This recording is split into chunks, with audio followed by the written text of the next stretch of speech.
na to na class is 1.4 for cold air standard.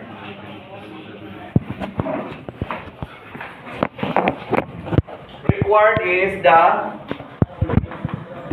thermal efficiency of the cycle. Kung sa may makuha na to aning data, first is the isentropic compression ratio, which is equal to V1 over V2. 3 liters divided by 0.15 liter. This is 20.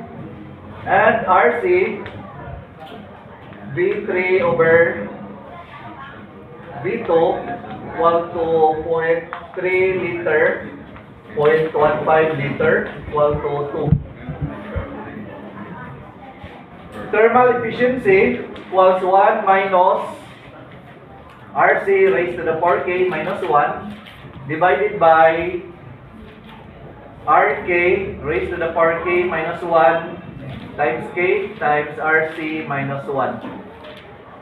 So this is the efficiency of ideal diesel cycle. Pero kung dili gani ideal class, ay kani siya nga equation gi-derive man using the formula work net over QA. So dili gani ideal process mo stick tani nga formula. So kani siya result na ni gikan dire. Pero para maka-arrive ka ani nga equation, kinahanglan ang imong assumption walay mga losses. So mga reversible ang process. So plug in na to ang value 1 minus 2 raised to the power 1.4 minus 1 divided by 20 raised to the power 1.4 minus 1 times 1.4 times 2 minus 1 times 100%.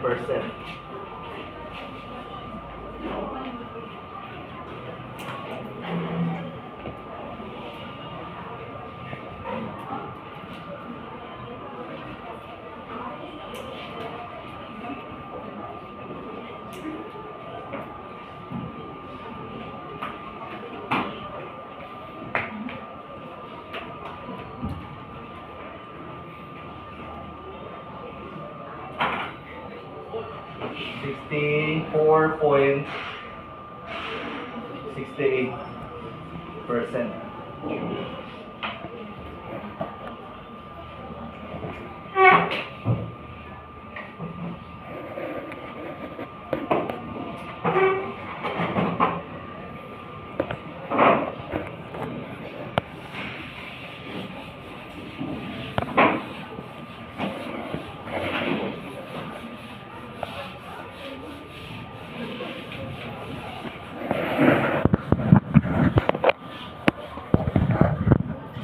Number 4.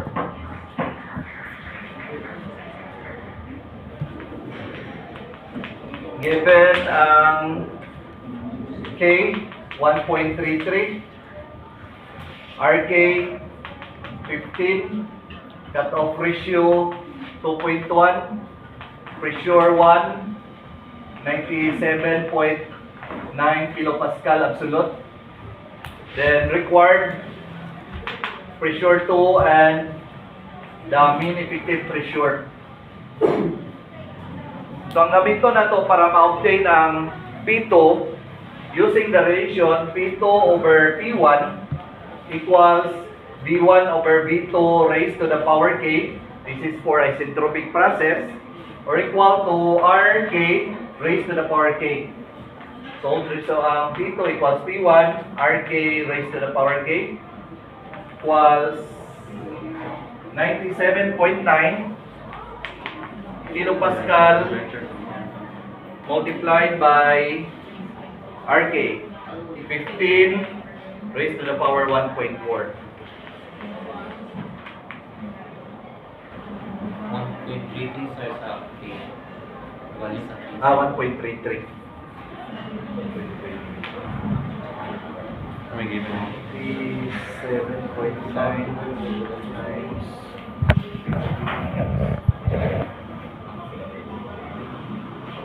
3,589.5 kilopascal. Inyo lang timanan ni class, once mag-multiply ka pressure, temperature, or atong manipulate ng pressure and temperature, gikan ni siya sa ideal gas law. Ang statement sa ideal gas law, for example, sa Boyle's law, in a confined gas, if the absolute or if the temperature is held constant, the volume is inversely proportional to the absolute pressure.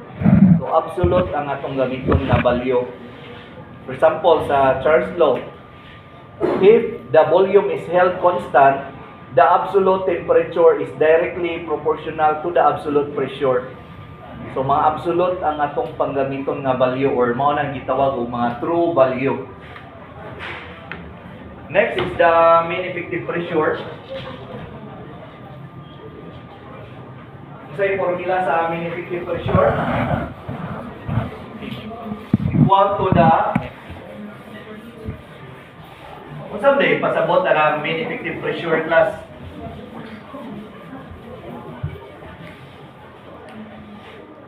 Unsa na mean effective pressure? Mao na siyang fictitious pressure na if ang cycle di ba makaproduce na siya power, and kanang power nga na-generate niya, ang pressure nga ni force ana sa piston is gabari. What if kanang pressure nga gabari pulihan na natong constant pressure nga ni-act sa piston para makaproduce yang network for that volumetric displacement? Ang constant pressure nga ni-act sa piston per cycle ang tawag ana is the mean effective pressure. Ang gitawag og mean average.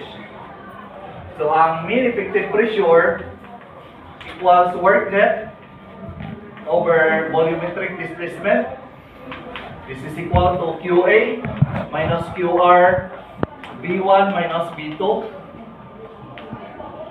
QA naitabo siya sa process 2 to 3 MCP T3 minus T2 minus MCB T4 minus T1 over B1 minus B2.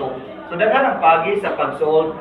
Pero atong testing, convert na to ni tanang temperature in terms of pressure and volume.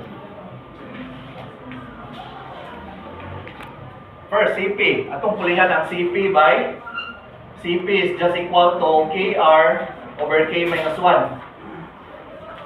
T3 minus T2 minus M.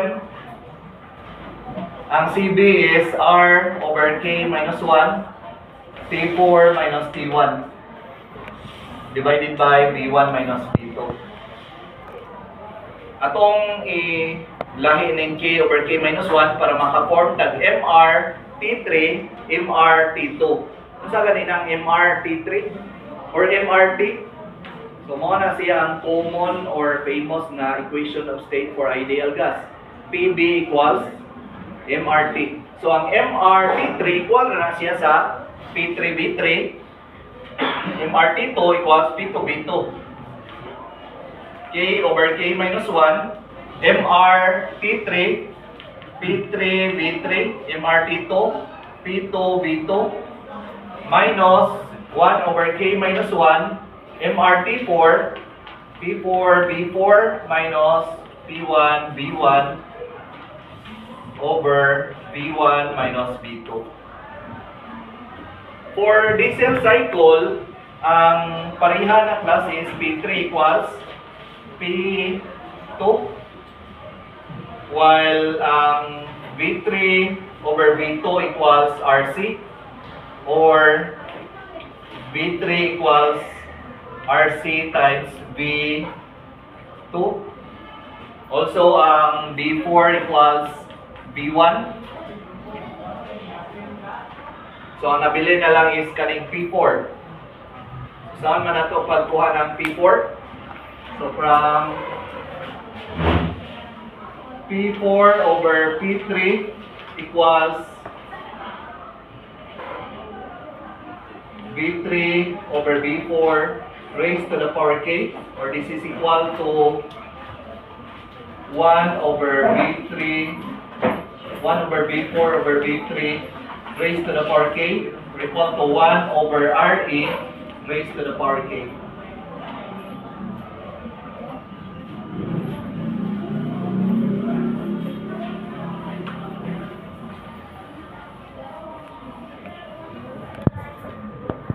take note po nga ang RK equals RA times RC.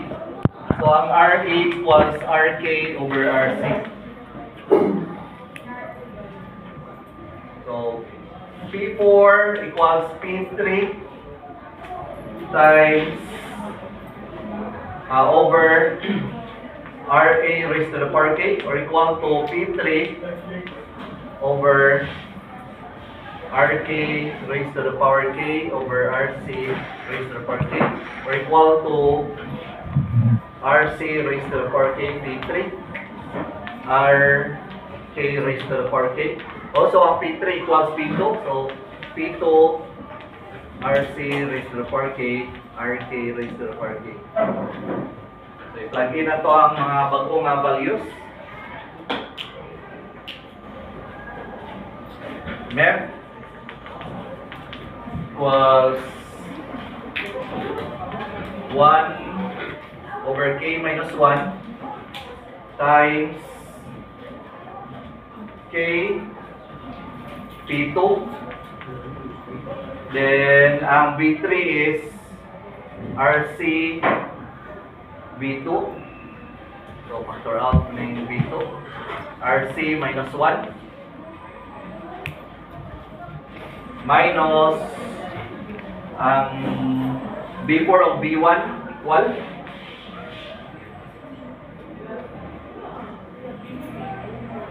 B1 times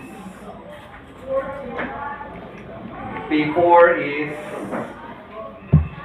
P2 RC to the power K RK to the power K minus P1 divided by B1 minus B2. Pwede i-factor out ang B2 equal to 1 over K minus 1. Factor out ang B2 K B2 RC minus 1 minus B1 over B2 B2 RC over RK raised to the power K minus P1 over B1 over B2 minus 1.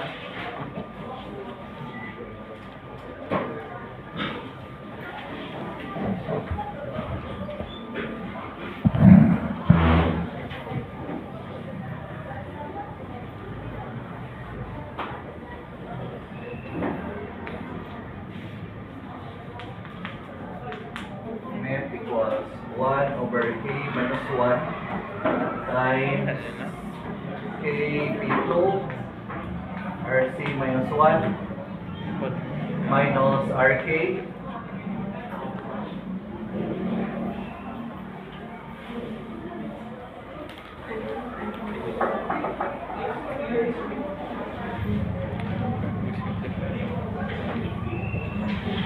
times P2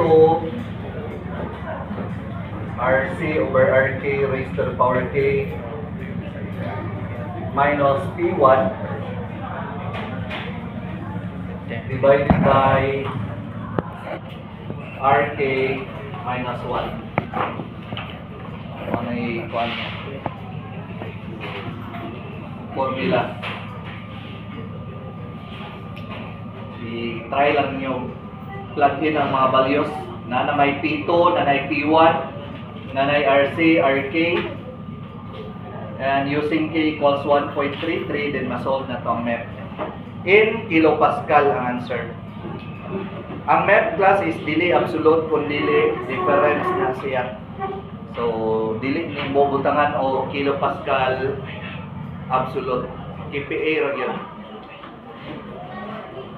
Try niyo calculate, then after pag solve niyo itong kakuha sa activity, try niyo calculate, then after mag-convene mo by group, then try to discuss the methodology, particularly the procedure on how to conduct performance test sa internal combustion engine, particularly kana siya nga engine nga nasa gawas.